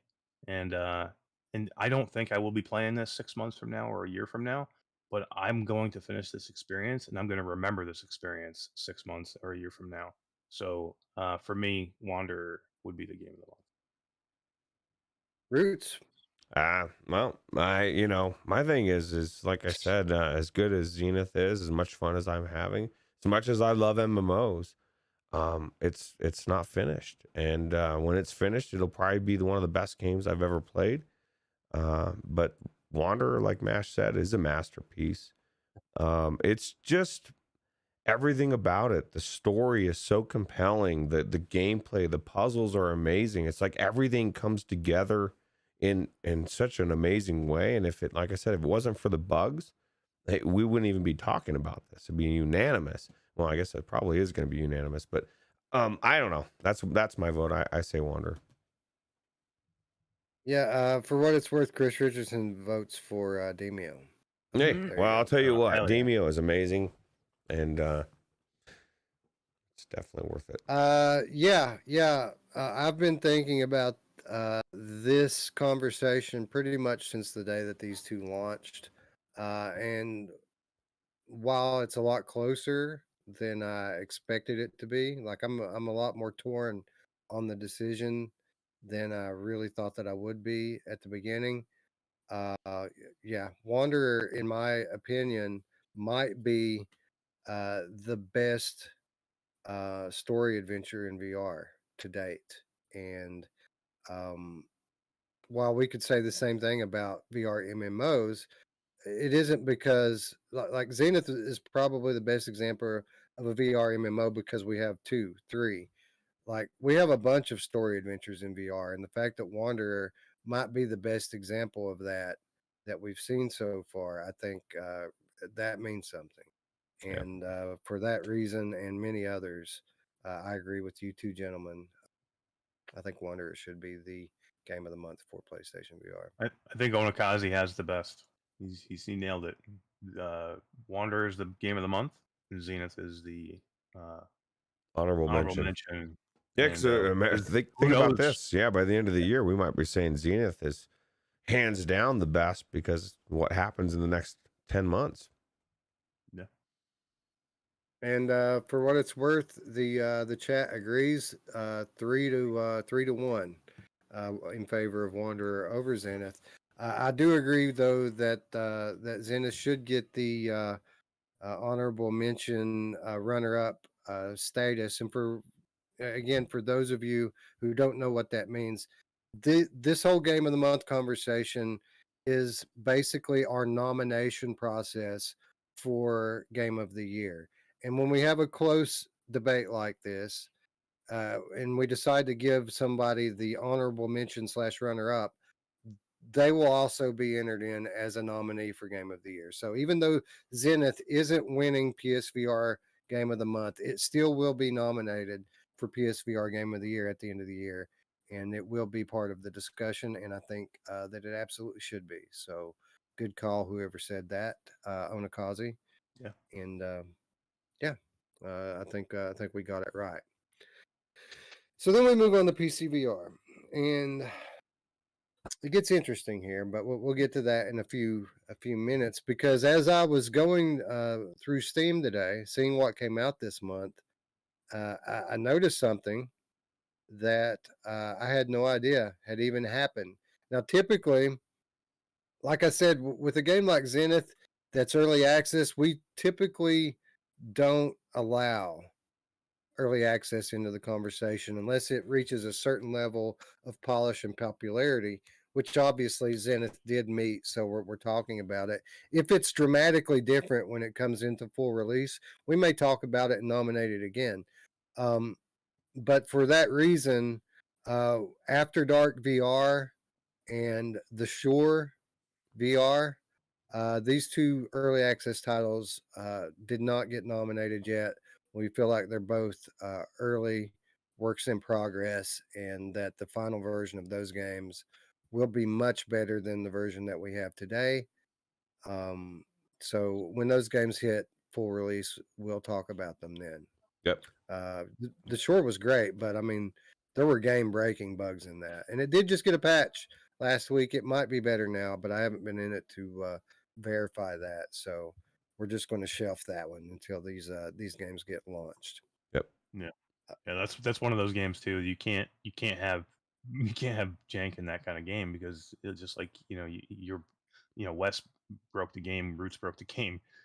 You don't even know if you've broken the game or not. Some of those things, because you don't know if it's a glitch or if it's part of the puzzle or whatever. So yeah, this is a kind of game you just can't afford to have those things. So it's just not ready. And by the way, thanks Wolveraza for the $3 donation. He says, "Great show. This is a great fit of a trilogy." Thank you, sir, for the really support appreciate and that. the compliment. For sure. Hell yeah. Yeah. Hell yeah. Thank you, son. Appreciate it.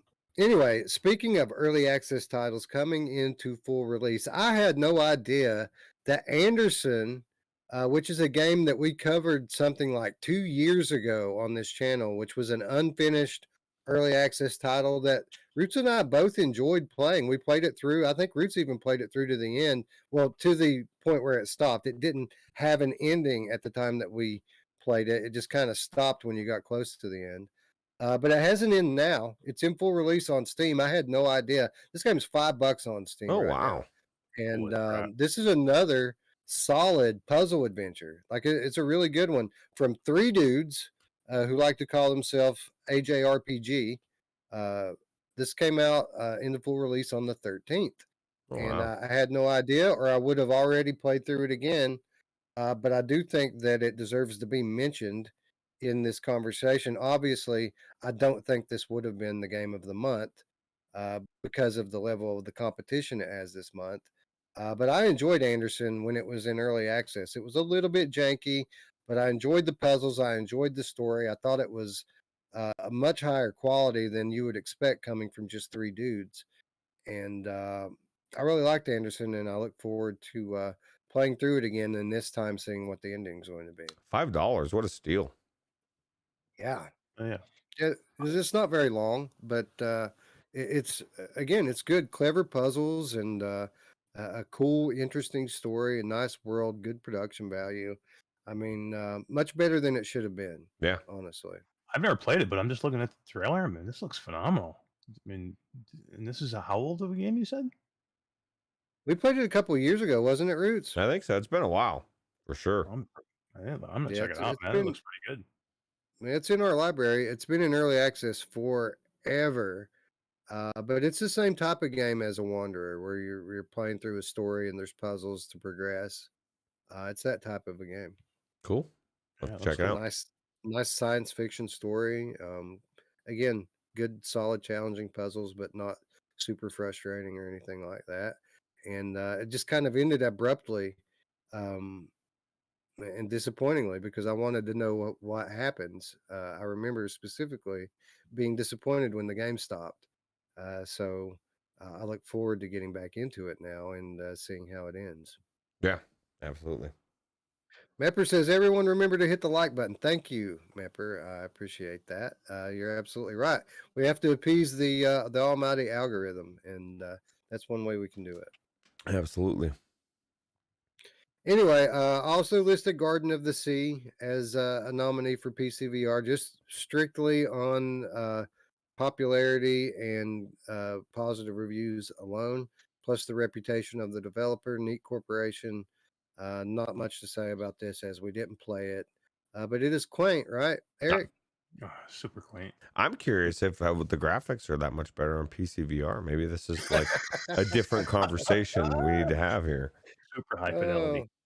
Wouldn't it be funny if like it looked like this on Quest, but on PC it was like super realistic? It was like just, yeah, you're like, dude, you got to check this out on the PC version. This has got to be a Viport Infinity title, right? I don't know. Probably. It could be. How are they charging $25 for this game? I just don't understand. I would hey, love. Dude, it might be good. I would play it and find out. I would love Eric to go into this if it's on Viport Infinity, and he'd be like, dude, this is like, look, this is my best game of the year. I bet your daughter would love it. I'd rather play Rhythm of the Universe. Your daughter would love it, though. On the Quest. I think your daughter would love it. I think my daughter? No, my daughter's Masters. My daughter's a stone cold killer, bro. No, your daughter. No, your daughter's killing stuff. Isabel be like, I'm not playing that garbage. I'm going to play After the Fall. right. She's ready. She's down with. She's loving Zenith, dude. She's really loving Zenith. Like I'm trying to prepare for the show all day today, and she wants to play Zenith. She's probably playing it right now, honestly.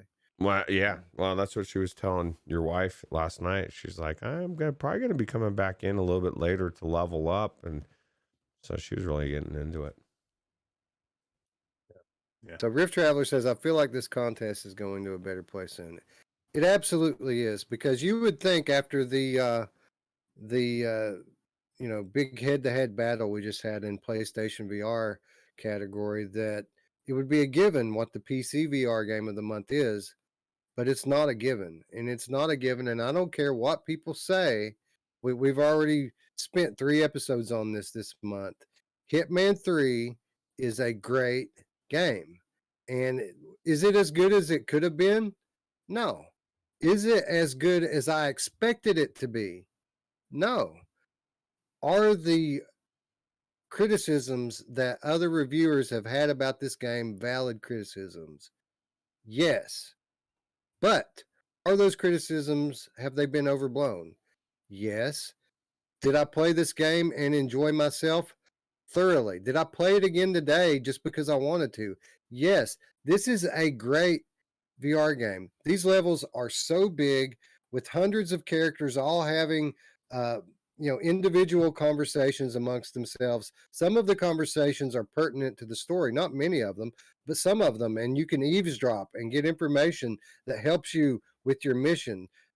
Every level is like a game unto itself, and you can complete it any number of ways by impersonating any character that you can kill. You can kill anybody an unlimited number of ways. The scope and quality, production quality of this game alone puts it in rarefied air in the VR catalog. We don't have games like this in VR. We don't. So if you can't fully use your left hand, Like, that's not enough to like kill this game for me. I play seated most of the time anyway. And if you can just kind of wrap your head around the fact that this is a PSVR port and play it like it's a PSVR game, all of these issues that people are having with it tend to vanish.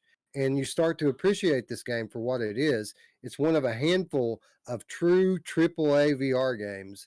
And I absolutely love it. And I think it might be the PCVR game of the month.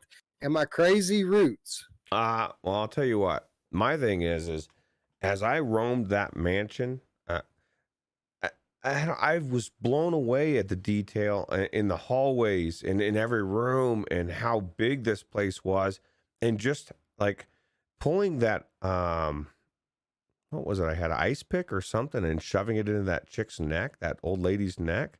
As I was past, she was past. It was one of the best moments I've had in VR, and probably almost ever. And people have to remember this is 3 games all brought into VR, all AAA. There's so much to this. I don't know, man. I everything you just said is valid. Plus, I don't know. I feel like we're talking about almost probably 100 hours worth of gameplay, if not more, versus 10. I don't know. Yeah, we've been praising we've been praising Zenith on its scope, right? Even though that it's missing X, Y, and Z, we've been praising it for how big it is. There's more in Hitman, much more, and it's AAA. Eric? Yeah, I was just gonna say the exact same thing. Even just the missions themselves. You can play one mission 10 different ways. So the amount of time that you can put into this game and what you get out of this game for the price that it is, it's incredible in VR. It's a lot of fun. If you go into this game with the right expectations, there's no way you're not going to have fun. If you go in with the wrong expectations, then you're going to be frustrated. But if you go in with the right mindset, there is a blast to be had here, and the amount of content is here is crazy, and people don't even talk about that. I mean, you could be playing this game for 3 years probably and not get all of that, get everything that you need to get out of it. And watching Eric run around and killing people and punching people in their lady parts, that was one of my highlights of the year. That was amazing. Hell yeah. Yeah. Incredibly realistic crotches these characters have. But yeah, the scope and quality of this game is unparalleled in VR. Could it be better? Absolutely. I would love if I had full use of my left hand the same way that I do as my right. Would I love everything to be completely manual interaction instead of button press? Of course, but that doesn't mean that it's not great anyway. It's great anyway. Um, so there's been a lot of debate around this, right? And a lot of it's hypothetical stuff. But I've been going back and forth with this one and that one, and comments and message boards, and um, you know, when I get critical of the other reviewers and what they said about this game, telling people not to play it, telling people it's bad, telling people that they're better off playing it flat, which is insanity to Crazy. me. A lot of the things that people have said back to me about that is that, uh, you know, one of the comments I made is that, well, these big reviewers say these things, and then people who haven't played the game start to parrot them, right? And one of the things that was said back to me is, or maybe they just didn't like the game as much as you, and that's valid. Maybe that's true. So I took to Steam, right? This game has mixed reviews on Steam, so I decided let's go down the line and read some of the negative reviews and what they say. It was almost 2-1 when I was reading the negative reviews, and I didn't read like 100 of them. I read like 10 or 15, maybe 20 reviews. It was 2-1 in the negative reviews. That more times than not, they were mentioning something about Epic Store exclusivity in the negative review, right?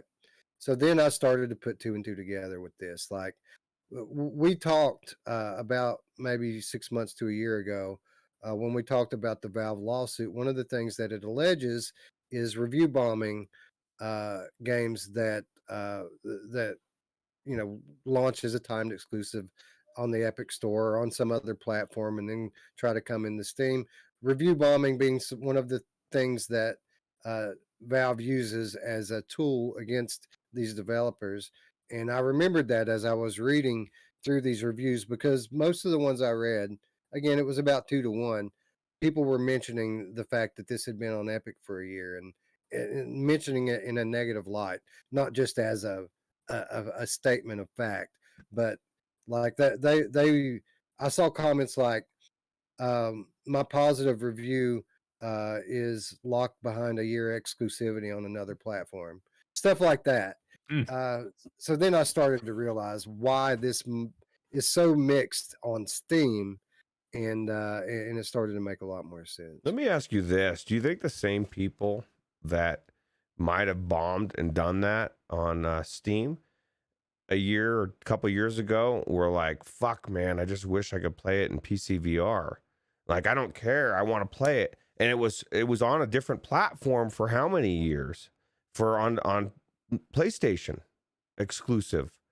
And it's now finally coming to PC. I don't know, man. It's just stupid. I guess it was exclusive on PC, or at least the VR version. So I don't know, man. It's telling that this game was voted by the largest PlayStation VR channel, PSVR Underground, by their community as the #1 game for PlayStation VR last year, and the version that we have is better than that version, and everybody's shitting all over it. But the people that played it for a year all by themselves, when all the PC players were pissed off because nobody had it, all those PlayStation people love that game, and they still love it. They still voted it after almost a year after it came out as Game of the Year. It just shows that due to the kind of the expectation, that really goes to what we were saying, is that the negative reviews about the PCVR version of this are really kind of a failure versus people's expectations, because with the older PlayStation VR hardware, people had lowered expectations, and this game got judged on a different criteria than it did on PC. When you look at the PCVR version of this, you first of all have your left hand, which you don't at all in the PlayStation version. And sure, you can't grab things with it except for your gun. You can grab your gun with it by sticking your hand up. Except for people's necks, you can grab their neck by sticking your hand up to it. It's just the grip button doesn't work. It grabs things just automatically when you put your hand around it. Beyond that, the game looks better, not just because it's a better headset. It has better lighting. It has more resolution, more detailed textures. The lighting in this game blows me away. Like, that was the big thing I noticed when I was in there today, was just how beautiful the lighting is in this game. It's incredible. And again, the scope of it, like it's almost too much to wrap your head around, with 3 full-length story campaigns that are AAA from start to finish. Every level is like, each level has more content than your typical VR game has in it. Each level, and there's what, like freaking 20-something levels between the 3 games. It's nuts. Yeah, man. Like, this game is exceptional. It's better than the PlayStation VR version by a fair margin. And again, anyone who tells you to go play this flat because it doesn't really support room scale, I question their motives. Well, like I wouldn't play this flat. Well, not No. now for sure. Well, like Eric said though, like it's the same game as the PlayStation VR version. And Eric, how amazing was it running around with your gun, being able to and throw things, and like everything you were doing compared to Wes being constrained to the PSVR holdbacks, the things that held it back. And that was the game of the year. So I just don't. That was the biggest. This is the biggest confusion moment, is this game and the reaction. Agreed. Yeah, and just the controls, like Wes was just talking about. He wouldn't even use the gun and when he was playing on PSVR, because it was so unwieldy to use it with the controller. But I'm aiming down sights with in our playthrough when he was on the PlayStation version and I was on the Steam version. So the controls are 100 times better on the PC version. But again, game of the year on one and shit on the other, right? Yeah, the gunplay is 1,000 times better on PC. I actually completed my mission that I played today, assassinating someone with my silenced pistol, because that's an option now that where it really wasn't before. I killed 3 people before anybody found out, and I was at the guards out on the other side of the door. Like, I walked out of the level. You know what I mean? It's night and day, the difference. And this was the PlayStation VR Game of the Year last year. So yeah. So the question is, though, I mean, I think that we've pretty thoroughly given our stance on whether or not this is a bad game, a good game, or a great game. This is a great game. Um, the question at hand, though, is was it the PCVR game of the month when it's going up against Wanderer, which we just said was a masterpiece, a flawed masterpiece. Both of these games have flaws, though. Um, a 10 to 20 hour puzzle adventure, which might be the best puzzle adventure that I've ever played, versus probably the only sandbox game I've ever enjoyed. Um, yeah, man, I don't know. I don't know where to go on this one. Roots, what's your opinion on the subject? I'm not a puzzle person. I am also not a stealth person. But I've never played a stealth game that I've enjoyed, that I had so much freedom in VR. That like when I go into these levels, when I went into, I guess is it Hong Kong or China or whatever, and I first got there and I had to roam around and go into different businesses and try to figure out what's going on and sneak past people and get in different costumes. And I just, Hitman 3 for me, or this Hitman, I guess it's really the whole 3 things. It's blown me away. It's the only game that I think I want to, it's so big in scope, but I do want to finish it. And I love Wanderer, but again, I'm not a puzzle person, so I may never finish that game. So I for me it was Hitman 3, even though it was really close. And I think this thing is amazing.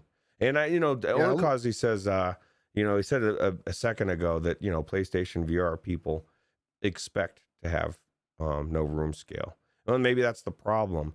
PCVR people expect the world of everything, and it's got to be exactly how they want it.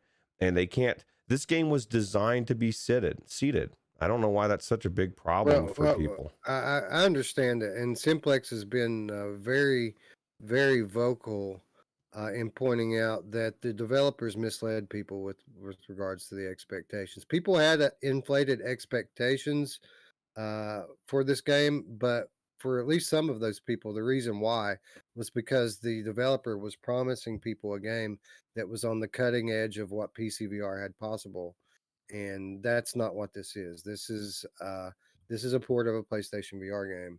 It's a great game, but it's not kind of the pinnacle of what you can do in PCVR, which is what the developers promised. Now, I expected more with regard to the VR implementation, but it wasn't because I read anything about what the developer was saying. But to his point, a lot of people did read that and they were misled by the developer, and that's valid as well.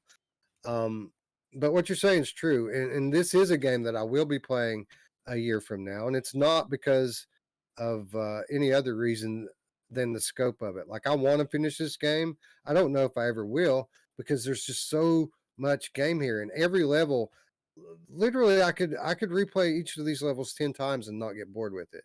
So, like, if I do progress through the story, it's just because I decided to say fuck it, let's just go and see if we can get through this thing.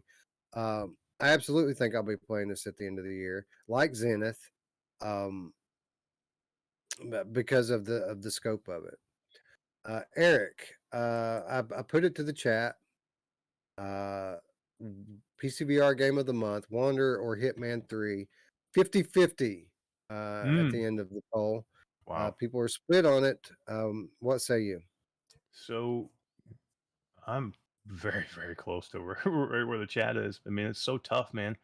I think a lot of times when it comes down to like a tiebreaker, If I'm going to put these games right up to each other and say they're both fantastic, amazing games, I'm going to give it to the VR AF game every time.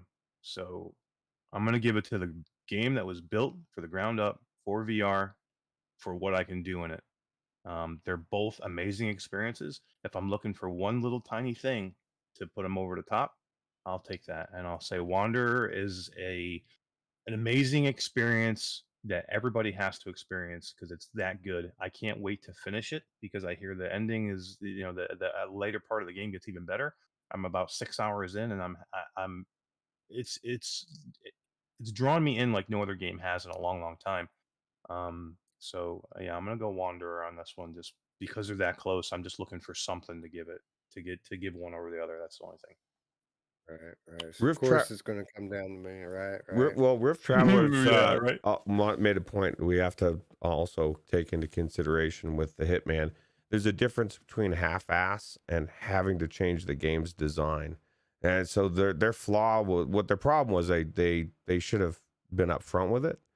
But for people to expect them to redesign the game is unrealistic, and you know what I mean. Like, just the VR world is the most living in their, they create fantasies in their head, and then they get pissed when it's not what they built up in their head, which is crazy. I guess that's everybody, but it seems to be really bad in VR for some reason. Maybe because we're all dreamers and we want the best of everything, and so we put these expectations so high, and when it doesn't meet exactly what it is in 2022, it's fucking bullshit. Let's get the pitchforks out and let's burn it down, and it's crazy.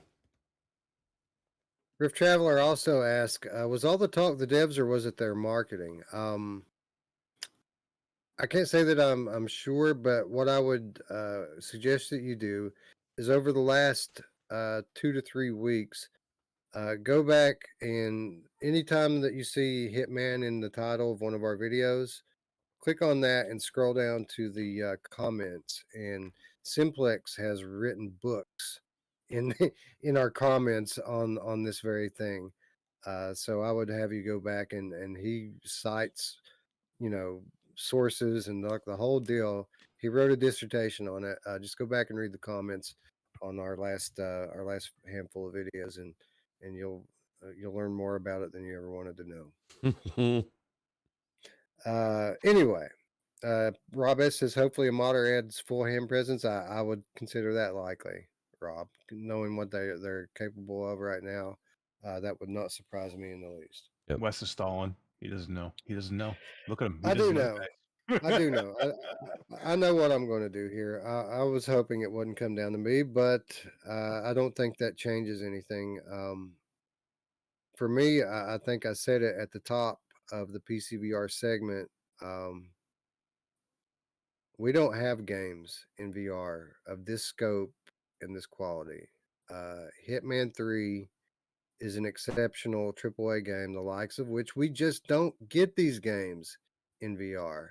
So even if it is a bit limited in the VR interaction, and even though Wanderer is so amazing, I think I have to go with Hitman here because Hitman is like for Wanderers. Like, I'm going to be playing this game for a long, long time. It has all this replayability.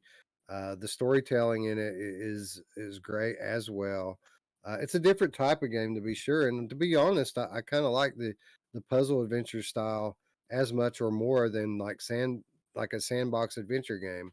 But this game is so deep, uh, not only in like the you know the amount of like gameplay here, but the ways that you can attack it, the ways that you can play it, are it's almost infinite, right? And I mean, how many games in VR do we have all of these, hundreds of NPCs in the level at once, and everyone having their own conversation? I never see the same, like, the same character model twice. Everyone seems to be their own different, unique person.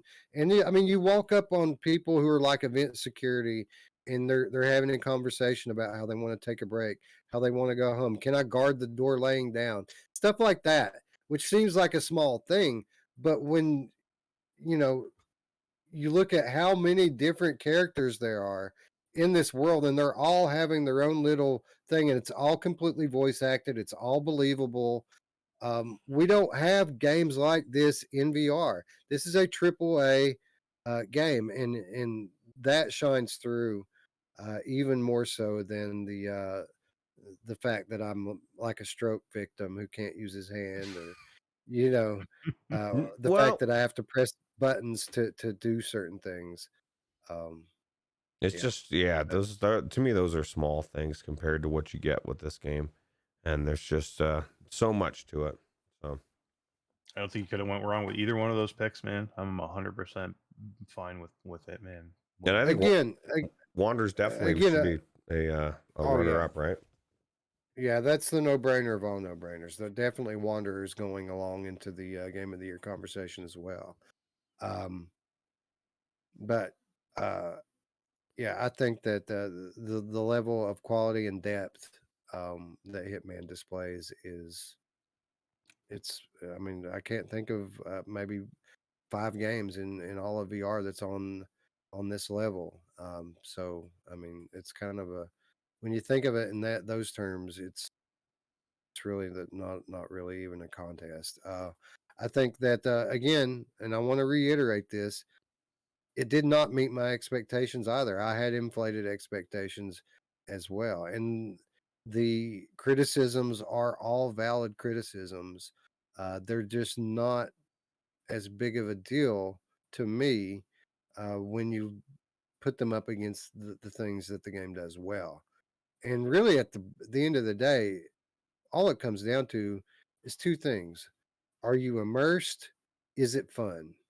Check and check for me. I'm loving it. I'm having a blast. I'll be playing this game all year long, and yeah, it's great. So that's my 2 cents on it. Yeah, I agree. Anyway, I'm that was something, wasn't it? Wow. Oh, yeah. We I thought this feel was like, going to be easy, right? It should have been easy, right?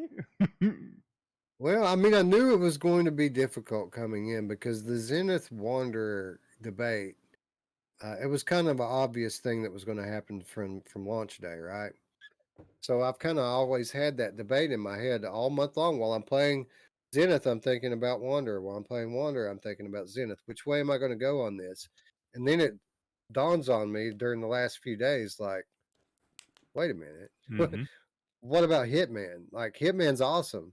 So like, I went into Hitman today thinking, well, let's see, is it good? Is it bad? I mean, is it was it just like new toy? Uh, that we had when it launched, and does it really hold up? Does it really suck like a lot of people says? So I went into it today to play it, and I had fun with it. I had a blast with it. I wanted to keep going with it. So yeah, that gave me my answer after I played it today. And I've played Hitman a lot over the last year plus since it came out on PlayStation. I know what this game is. I know what it is, and I love it. It's great. ET2K9 says, what? No honorable mention for PC? Yes. We're Yes. just Wanderer. It's Yeah, in you there. must have missed it. Wanderer 100% is the honorable mention.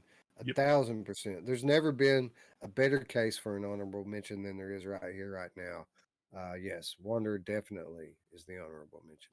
No, and we already have huge discussions in our heads for Game of the Year for next year already, because who the hell knows what Zenith is going to be by the time we go to vote next year on this, and how much more time are we going to have in Hitman? And again, Wanderer was one of those special games, man. Just that it's a special that we will be talking about it next year. So yeah, I mean, 1 month in, and we already have 3 games that are banger amazing. That's crazy. And the cool thing is the way it worked out is that Zenith is the Quest 2 game of the month. Wanderer is the PSVR game of the month. Hitman is the PCVR game of the month. They all won, right? They all got one. Yeah.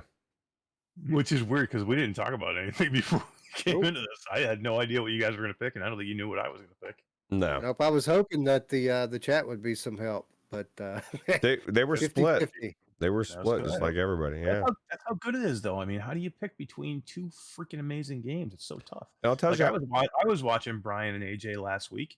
I mean, those guys went at it with their top 25 list. And when you get to the top 5, what are you doing? You're shitting on you're having to shit on AAA amazing games to basically prove your point. It's tough to do.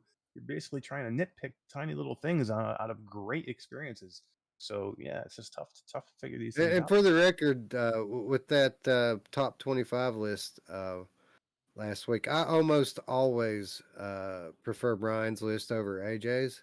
Last week, I voted Team AJ last week. Like I think he had a better list. Oh, dude, Brian's you just Brian had Dude. Beat Saber top 5, man. Come on, get Beat Saber out of the top 5. This is your PlayStation VR top 25 of all time, and you're and I get it. It's not like his favorite top 25. It's kind of like we do. He takes other things into consideration, but puzzling places. I That was mean, bad. come on, man. Thank God he got that off the list. Drilla says by the time 2022 is over, who knows what will be out? Exactly. There's so many good games. That's We're true. still waiting on Zach Brown's game. Yeah. That's going to be an amazing game. So, Dude, the things we know about are going to make this VR's best year ever. But I guarantee that there's just as much that we don't know about. Yeah. And that's not to even mention PlayStation VR 2. I was gonna say, game of the year could be a PlayStation VR platform. Could be Among Us VR. No, just kidding. I bet you that if PSVR 2 comes out this year, and that's a big if, and that's something we'll talk about on Sunday. That's starting to get dicey. Starting to get dicey for those prospects. But if PSVR 2 does in fact come out this year, I would bet that the game of the year overall is going to be a PSVR 2 game. Yep. Yeah. Anyway, thank you guys. Thanks for everybody for hanging out. It's 1:30 in the AM. You're all still lively and in the chat. Thanks for staying up with us tonight and helping us get to the bottom of all this. If you haven't already, subscribe, hit the bell. That's how you can keep up with all of these awesome conversations that we're having.